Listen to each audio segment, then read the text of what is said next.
Continuamos Original TV con Darío Medrano y estamos en la entrevista central del programa.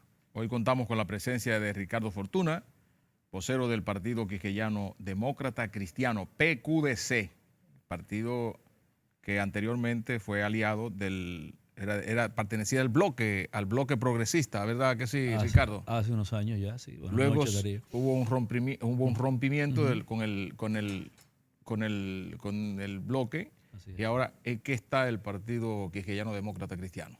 Bueno, estamos haciendo las tareas del partido, tratando de reeditar lo que hicimos en el 2016. Alcanzamos alcaldes, regidores, una diputación nacional y estamos en esas labores como un partido que está tratando de trillar su propio espacio. Hay una brecha generacional que nos permite, hay una incertidumbre en todo el esquema de los partidos políticos que pululan tratando de tener la simpatía del elector que está un poquito decepcionado, ya que entramos directamente con esa tanda que le han dado, ¿no? Con esa tanda que le han dado. Ha sido quizás decepcionante el balance que a la fecha puedan exhibir los partidos que nos han gobernado, y entendemos que hay la posibilidad de que partidos como nosotros, que tienen más de 50 años ya en el tema de la democracia, construyendo democracia, podamos finalmente poder presentar números importantes que nos ayuden y que la gente nos tome en cuenta para poder accionar desde el Estado. Eso es lo importante. El padrón del Partido Quisqueyano Demócrata Cristiano, ¿por dónde anda? ¿Cuántos votos sacaron ustedes en las últimas elecciones? Sumando los 3 niveles de elección, nosotros sumamos 140,000 y tanto de votos. Si tú te fijas que con unos recursos magros, que a diferencia, como tal dice ¿Sí? el propio presidente de la Junta Central Electoral, que sin dinero no hay igualdad. Y eso pasa con nosotros, y yo lo replico aquí porque es cierto.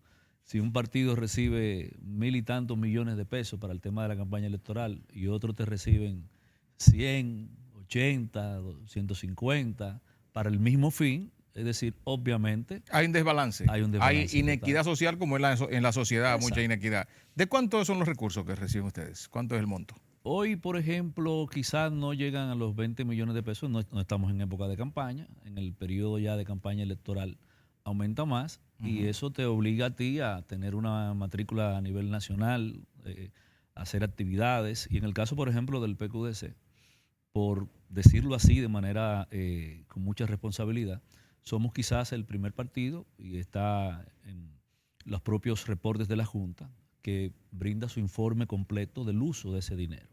Siempre ha sido así, año tras año, y nosotros en esa parte cumplimos lo que manda la ley. En lo que respecta a la parte administrativa, jurídica, por ejemplo, la Junta se queja a veces de que algunos partidos no rinden el informe, ¿no? De los gastos, los soportes del dinero que se les entrega. ¿Usted lo entrega? No es el caso de nosotros. Nosotros realmente cumplimos a tiempo, tenemos muy buen aval con los mismos técnicos de la Junta, que lo han reconocido por años, de que venimos haciendo ese ejercicio de transparencia. ¿Y los locales están abiertos? Están abiertos, en la mayoría de ellos con propios a veces no cubre todo, porque es un partido Con pocos recursos para tantos locales, tanto personal que trabaja. No, y con presencia a nivel nacional. Sí. Porque tú te vas a Dajabón y tú vas a encontrar el PQDC. Sí. Que tú tienes que organizar actividades puntuales para la dirigencia completa a nivel nacional, vuelvo y reitero, es un poco cuesta arriba.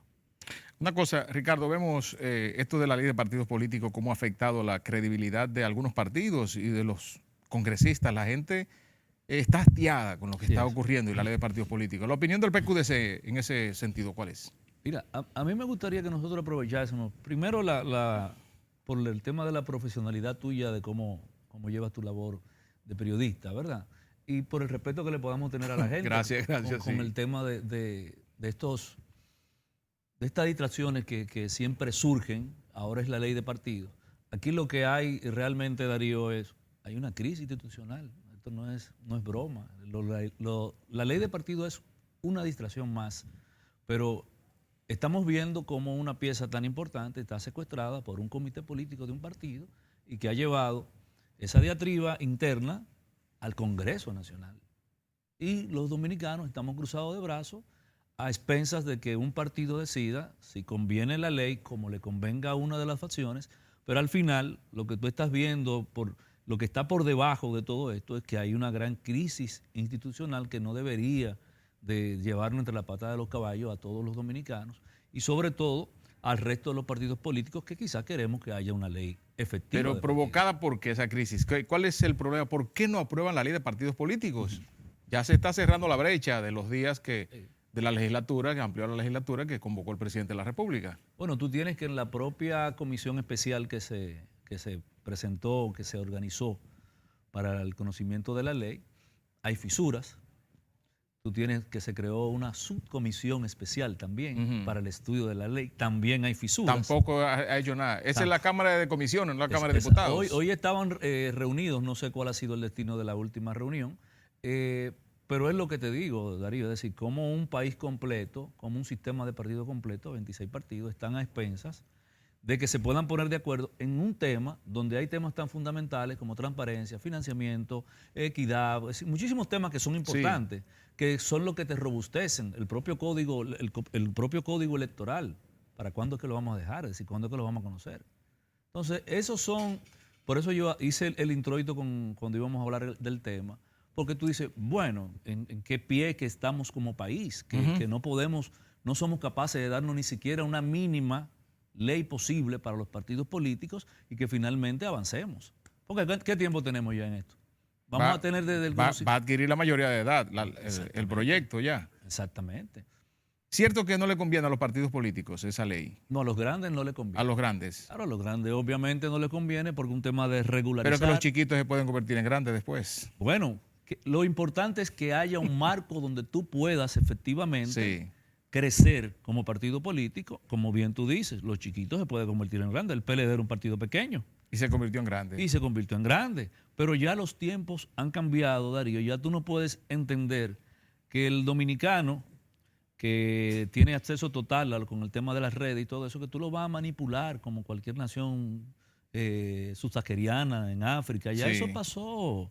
Entonces ya la gente necesita y sabe, no te compra el tema de que no hay un acuerdo por temas puntuales que son importantes. Porque si aquí estuviésemos hablando, por ejemplo, de que la ley de partidos no se ha aprobado por el tema de los topes o de los financiamientos, quizás fuese distinto.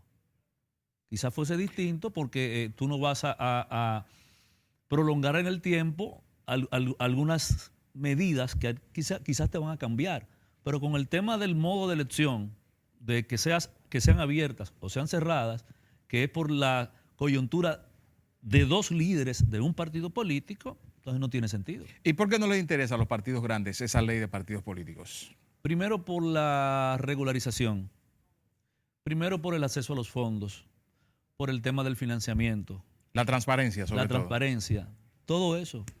Simple y llanamente es por eso. Es decir, dicen que llega mucho dinero de origen un poco dudoso a esos partidos políticos. Llega dinero de la corrupción, llega dinero del narcotráfico, del crimen organizado, a través de candidatos, de gente que llegan con sacos de dinero a comprar voluntades a esos partidos. ¿No es el caso del PQDC? Bueno, para nosotros no lo ha sido. No voy ahora a vender hostias en la iglesia, porque como no hemos tenido el acceso al Estado importante, ¿verdad? Esa parte al Ejecutivo y no hemos tenido esos grandes cargos, quizás no podamos hablar en ese contexto.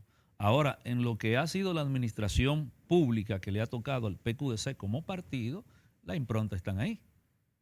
Están ahí todo lo que han sido logros y gestiones transparentes.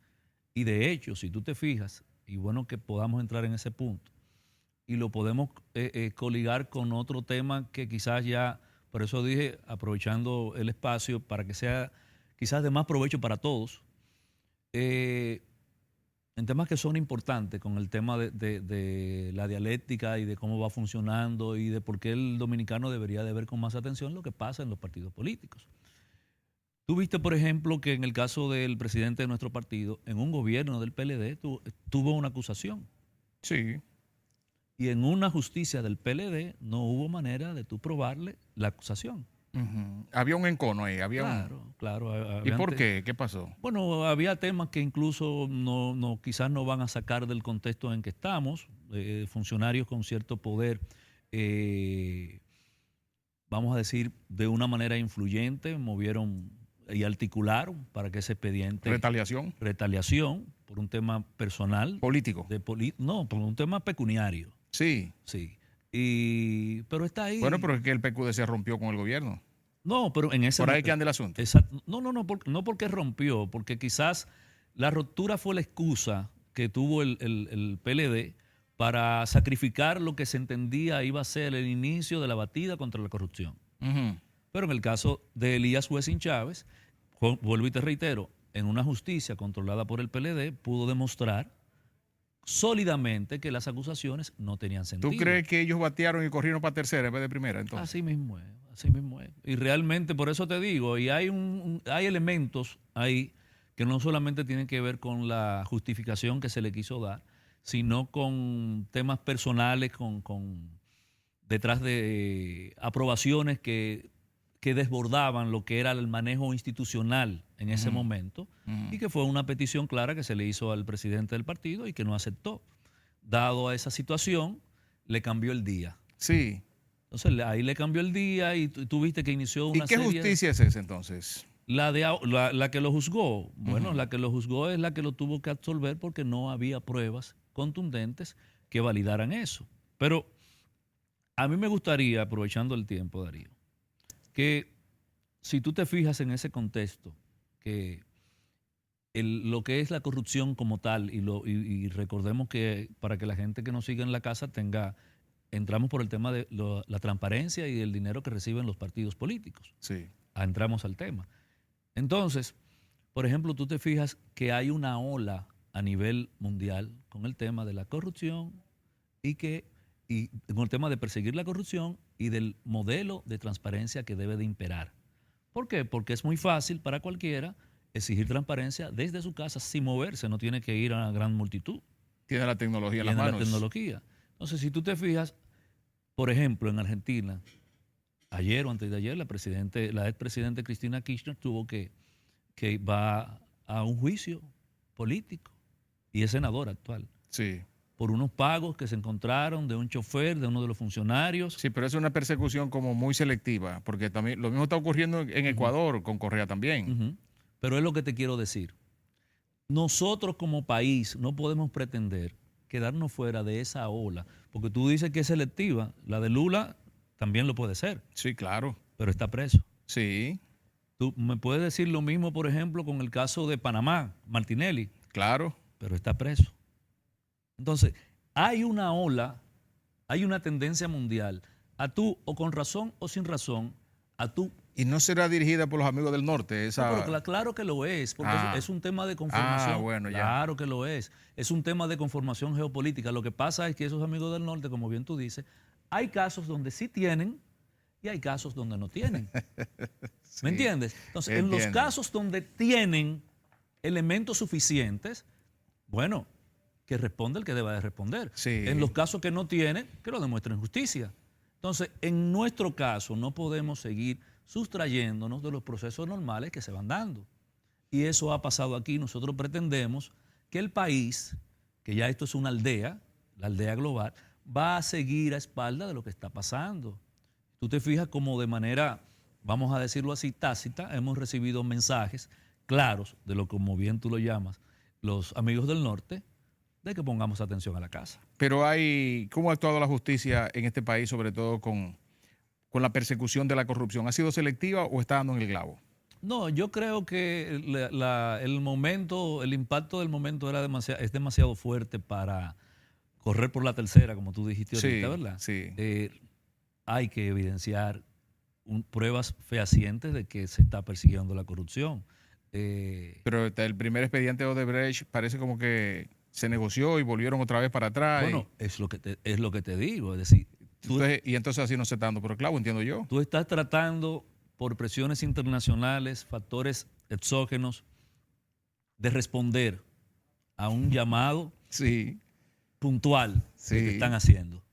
Pero, por el otro lado, el endógeno, lo interno, tú estás tratando de buscar las formas de ver cómo va a salir de esto con el menor daño posible. Ajá. Tu control de daños, aún tú quieras que sea mínimo, es imposible que no te toque, que no te afecte. Es decir, ¿Cómo tú demuestras, por ejemplo, en términos concretos, que Odebrecht fue el único, que en República Dominicana Odebrecht fue el único país del hemisferio donde no hubo soborno? Eso es harto Eso es difícil imposible. de tú probarlo. Claro, claro. Entonces, no le cabe a nadie en su cabeza que Odebrecht anda tumbando castillos en América Latina completa y aquí la República Dominicana con niveles de corrupción y falta de transparencia que han sido siempre marcados con indicadores ¿Qué te altos. parece a ti los papeles de Faride, como dicen? Los papeles de Faride en el Congreso, ¿es pura ideología política, literatura política o realmente hay un afán del Partido Revolucionario Moderno en que ese caso de verdad vaya a la justicia y sea procesado? Mira, como partido de oposición quizás están haciendo la tarea de mantener un tema vivo que lo puedan manejar. El PRM es el partido mayoritario en la oposición ahora mismo. Entiendo que quizás el gobierno debió de dar una respuesta de transparencia con el tema de la aprobación por parte de los diputados de que se conozca. Porque al final tú no pierdes nada con eso. Si te niegas a eso, le estás llamando la atención quizás sobre un caso donde la gente no le estaba prestando la debida importancia. Pienso que lo más lógico hubiese sido, políticamente hablando, darle la respuesta positiva, aceptarla, que se forme una comisión para hacer la denuncia, la investigación de la denuncia y entonces proceder y que tome curso. Porque si tal como dice el ministro Peralta, eso está sustentado y no es como ella dice, si tal como dijo un empresario importante de la República Dominicana, tradicional ya, que lo cubrieron empresarios privados, el tema de Joao Santana, entonces no le veo para que sea más de ahí y darle curso a lo que fue la denuncia del modo que implica en el Congreso para que se abra una investigación. Sí. Mira, Ricardo, me dicen que el PQDC ha estado muy cerca del PRM. Aunque ustedes dicen que van a formar parte ya de su partido, van con ideas propias y podrían ir solo a las elecciones, pero me dicen como que se han reunido, ¿ha habido alguna negociación? ¿Se ha trabajado se han coqueteado, como dicen en buen dominicano? ¿Cierto eso? No. Nosotros tenemos una comunicación afable, incluso con el PLD. Coinciden con la Marcha Verde, ¿no? Incluso en ciertos aspectos. Ajá. ¿En cuáles, por ejemplo? El aspecto de la transparencia, el aspecto de la corrupción. Pero parece como que esa transparencia, me dicen como que es subjetiva, como que no va... Depende del lado que se esté. Ajá. No. Porque la falta de transparencia no solo en lo público, también está en lo privado. Y a veces uno se hace de la vista gorda, pero cuando nos sentamos a quitarnos el sudor después de la marcha, revisamos y ¿por qué no ponemos fulano? ¿Entiendes? Sí, no, porque fulano. Siempre hay de todo. Es difícil en un país como el de nosotros, media isla, donde todos nos conocemos, que alguien pueda erigirse faraón de la dignidad y la transparencia. El PQDC tiene un voto duro, que yo como lo conozco porque desde que yo era un niño siempre leí los periódicos y escuchaba noticias, escuchaba hablar del general Elías Wessing, esos veteranos, esos gente que siempre les gustó Wessing, que son todavía PQDistas. Sí. El PQDista no se cambia y no vota por más nadie que no sea por su partido. Ustedes descartan al PRM, ya no hay posibilidad de que vuelvan otra vez con el gobierno por el rompimiento que hubo. Sin embargo, se habla de que ustedes mantienen una relación muy estrecha con Leonel Fernández y que el PQDC fue parte del bloque progresista que encabezaba aquella vez la Fuerza Nacional Progresista y que puede haber una recomposición de ese bloque en caso de que el candidato del PLD sea Leonel Fernández. ¿Eso se puede dar? Mira, quizás ese fue una pregunta como buscaba, ¿verdad? Sacar por la greña. No. Donde hay que hacer la acotación de que la Fuerza Nacional Progresista formaba parte del bloque. Sí. Era progresista por un tema ideológico de que el expresidente Fernández entendía que era lo que en esa época estaba bordeando todos los contextos políticos y la nueva ideología y admitir que el tema del neoliberalismo había ya derivado en el tema del progresismo y toda una serie de temas como ese. Entonces, en el caso de nosotros, la relación con el expresidente Fernández ha sido buena por un tema de distinción. Caballerosidad, sobre todo. Caballerosidad. Quizás en el caso del presidente Medina no se dio por un tema del entorno que a él lo acompaña. Hay muchos chismes, ustedes Mucho lo chismearon. chisme, muchas Sí, cosas. sí, sí. Entiendo que quizás... Yo sé lo que pasó. Sí, entonces por eso, pero hay un hecho cierto. En el caso de Fernández se dio la relación de ese modo. Sí. En el caso de Medina, aún con los temas que tú bien dices que conoces y que son así, como el tema del entorno, y tú no te explicas cómo alguien que te acaba de aportar 60,000 votos, tú lo empiezas a maltratar. Sí. Y sobre todo, Un error. No, y sobre todo si te vas a reelegir. Sí, un error. Entonces tú dices, pero no entiendo. Y sin razón, porque si tú dices, no, es que realmente no tiene sentido, es un lastre, pero tú dices, no, pero que no tiene lógica política. Entonces, basado en lo que son los hechos, con el caso del presidente Fernández, tal como te digo, la relación cumplió su propósito. Con el caso del presidente Medina, la relación no cumplió el propósito. Es decir, no podemos llorar por la leche que se derramó. Por las razones que sean, no lo cumplió. Entonces nosotros, ya sea con Fernández, con Medina, con Hipólito, con Luis, con todos tenemos una cordial relación. Yo estuve representando al presidente del partido en diciembre pasado, en una cena en la casa de Luis, donde estaban los partidos de oposición. Por eso fue la pregunta, porque me dijeron como que... Sí, pero ahí estuvo el resto del todo el mundo partido, ahí, sí. incluyendo a Hipólito Mejía y a Luis Abinader, que fue en su casa. Y no se habló de política, se habló de cómo era una fecha... Concertación. Concertación Sí. festiva, todo eso. Mira, Ricardo, ya estamos en el tramo final. Tan rápido. Sí, es que las preguntas buenas, cuando hay muchas preguntas y respuestas, se va rápido. Mira una cosa, Ricardo. Las primarias, abiertas o cerradas, dicen que las abiertas favorecerían una reelección del presidente Medina. ¿Qué pasaría en el país si se dan primarias abiertas y Danilo Medina se reelige? Mira, la primaria abierta es un flaco servicio a la democracia por la impracticidad del esquema. Lo hemos visto. El propio presidente de la Junta Central Electoral te está diciendo que no, por un tema de dinero, número uno. Número dos, tú no puedes obligar a que los partidos políticos que no tienen recursos vayan a primarias abiertas. Se le va a abrir el pecho. Número tres, los padrones de los partidos políticos no lo conoce nadie. Sí. Entonces, si tú te fijas que montar ese esquema de la noche a la mañana es impracticable, se sobreentiende que por un tema de fortaleza institucional no estamos preparados. El país, el sistema de partidos no está preparado para eso. Yo no te digo que lo ejecutásemos en un tiempo más adelante o que lo ejecutásemos a nivel parcial. Bueno, vamos a hacer primarias abiertas en el Distrito Nacional para los 4 grandes partidos, por ejemplo. Ya mira cómo anda el liderazgo de esos grandes partidos diciendo no, solamente sería para el PLD y el PRM. Entonces tú dices, pero el PRD entonces es mayoritario, pero no vaya a primaria abierta. Entonces, no estoy entendiendo esto. Entonces, yo entiendo que el padrón cerrado, como hasta ahora está en la... Padrón propio, como padrón dicen. propio, como está en la Constitución, lo que reza la Constitución, es lo que deberíamos, por ejemplo, de tener a mano, usarlo y avanzar. ¿Y cuál es el afán entonces de que sea primarias abiertas? Yo pienso que es el pescar en río revuelto, provocar más el desconocimiento de la pieza, festinar más el tema, porque si sosegadamente valoras lo que yo te estoy diciendo, no tiene sentido el tema de primarias abiertas. Si tú quieres que la pieza se apruebe. ¿Por qué? Porque tú dirás, por ejemplo, es un interés del presidente Medina. Pero bueno, si es abierta va a votar todo el mundo, incluyendo lo del presidente Fernández.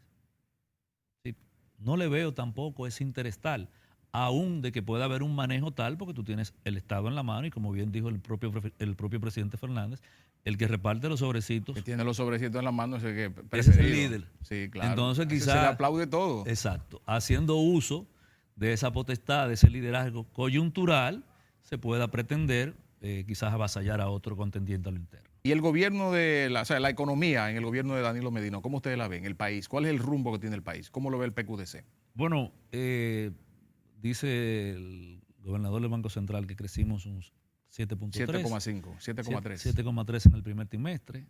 Yo en economía básica que he dado, lo que soy abogado, quizás me extralimito. La economía de oferta y demanda. Exacto. Veo que cuando tú hablas de crecimiento económico de un país, hay, además de la variable del Producto Interno Bruto, tú tienes que valorar el empleo pleno. Sí, y de la macro y de la micro. la calidad de la vida, Sí. lo macro y la micro. Entonces, si todo eso se ha conjugado, él tiene que salir a explicarle por qué el empleo pleno no está, por qué tú tienes una balanza solamente positiva con Haití y no con el resto de los países del área. Sí, cuando tú hablas de crecimiento económico y me dices, como yo a un economista que puede quizá hablar con más propiedad del tema que yo, pero cuando tú escuchas, yo hago el ejercicio de comparar tesis de otras poblaciones económicas como nosotros, y tú me dices que ese crecimiento económico, cuando tú arguyes que está sustentado sobre la base de préstamos, que es lo real, te dicen que los préstamos no influyen en eso porque solamente el 15% de lo que es el sector público y el 85% es privado. Entonces estamos cogiendo préstamos, pero para lo privado, pero por lo privado no está generando empleo ni está generando calidad de vida. Entonces te estás enredando la pata de los caballos. ¿El manejo de la economía entonces no da pie con bola o qué? Bueno, no da pie con bola y lo estamos viendo. Tú estás teniendo ahora mismo una situación que va a desencadenar necesariamente en una crisis, vamos a decirlo así, sin ser alarmista, de corto impacto, porque ya tú estás viendo que el gobierno norteamericano, la Reserva Federal, empezó a punto 25 con el tema de los intereses. Eso no afecta necesariamente a nosotros. Ese ciclo de colocar dinero en la feria de los préstamos, la feria inmobiliaria, tú no lo vas a tener tan disponible ahora, porque de hecho ya los bancos nacionales están empujados a revisar la tasa de interés de los préstamos que ya tú tienes. Entonces, si tú te fijas que el dólar... Sí, cuando dicen revisar es a subir. Exacto. Que no van a bajar. No. Si tú te fijas que el dólar, cuando te la van a bajar te lo dicen a ti solo. Sí. Por una carta. Si tú tienes esa dicha. Entonces, si tú yo nunca he tenido esa suerte. Ni yo tampoco. Si tú te fijas, si el dólar, por ejemplo, que cada vez que se hace la revisión semanal va al alza, la tendencia es al alza, y revisas el esquema complejo que nos rodea a nosotros como nación, por el tema de que no producimos petróleo, por el tema de que tenemos una dependencia tradicional con los amigos del norte, como tú bien dices. Sí. Pero tuvimos la osadía de firmar un contrato con China, que ya tenemos problemas del contrato con China por un tema de manejo caribeño de las relaciones con China. Y un socavamiento internacional también, ¿verdad? Un socavamiento internacional. Entonces tú dices, torpedeo para que eso no se dé. Entonces tú dices, bueno, la situación para el semestre que va a iniciar ahora, ¿verdad? En agosto hasta diciembre, yo de mi parte, con lo poco que puedo manejar de economía, no la veo halagüeña. No. Eso es lo que yo entiendo. Ojalá que estemos equivocados, porque el futuro de República Dominicana... No, está aquí, somos nosotros. Sí. Claro, nosotros como partido no podemos apostar al caos. Lo que pasa es que hay elementos que, aunque tú no quieras, Darío, tú no puedes obviarlo. El tema que nos impacta con Estados Unidos es una realidad. El tema del petróleo es una realidad. Si tú no reduces, hay teorías diversas con el tema del gasto, ¿verdad? Hay economistas que te apuestan al gasto, pero aquí lo hemos entendido mal y es al gasto de calidad. Sí. Entonces, pienso que esa parte son condiciones que independientemente del partido que esté en el Estado e independientemente de los partidos que estén en oposición, incluyendo el PQDC, eso es inocultable, eso está ahí. Independientemente de el aumento en los precios de los combustibles por el petróleo que está, por ejemplo, en alza, tiene una escalada alcista indetenible, parece, ¿no? No, y entonces tú estás evadiendo una reforma fiscal que quizás la hubiese tomado en su momento. Esto que tenemos ahora, que es un escenario inhóspito para cualquier gobierno, y ahí me pongo del lado de la objetividad, es un escenario inhóspito para cualquier gobierno. La reforma fiscal es como la basura que tú no la puedes esconder abajo de la alfombra. Pero gradualmente me la estás aplicando con el tema del impuesto al combustible. Sí. Gradualmente me la estás aplicando con el tema de impuestos que son progresivos a través de administración de Dirección General de Impuestos Internos, y tú oyes a la gente con el grito al cielo. Entonces tú dices, bueno, si me hablas claro, es mejor, y me dice lo que nos queda como nación en este tramo, nuestro compromiso, y quizás podamos ajustarnos la correa, pero no lo hagas del modo que lo estás haciendo y en el medio de eso me digas a mí que es posible que tú vayas a una reelección. Eso es imposible, es difícil. Bueno, señores, muchas gracias, de verdad que sí. Ricardo Fortuna ha sido nuestro invitado de hoy aquí en Original TV con Darío Medrano, hoy domingo, ¿verdad? Hora en que ustedes están ahí en sus casas viendo esta interesante entrevista. Ojalá que haya sido del gran provecho para todos ustedes, porque Ricardo siempre es un hombre que la sin desperdicio. Y por eso lo vamos a invitar nuevamente. Muchas gracias. A que tenga otro programa con nosotros y podamos dilucidar algunos temas de mucha importancia también que por razones de tiempo no pudimos tratar ahora. Así que el próximo domingo, amigos, estaremos nuevamente aquí en Original TV con Darío Medrano por RNN. Pasen todos ustedes feliz resto del día ya del fin de semana.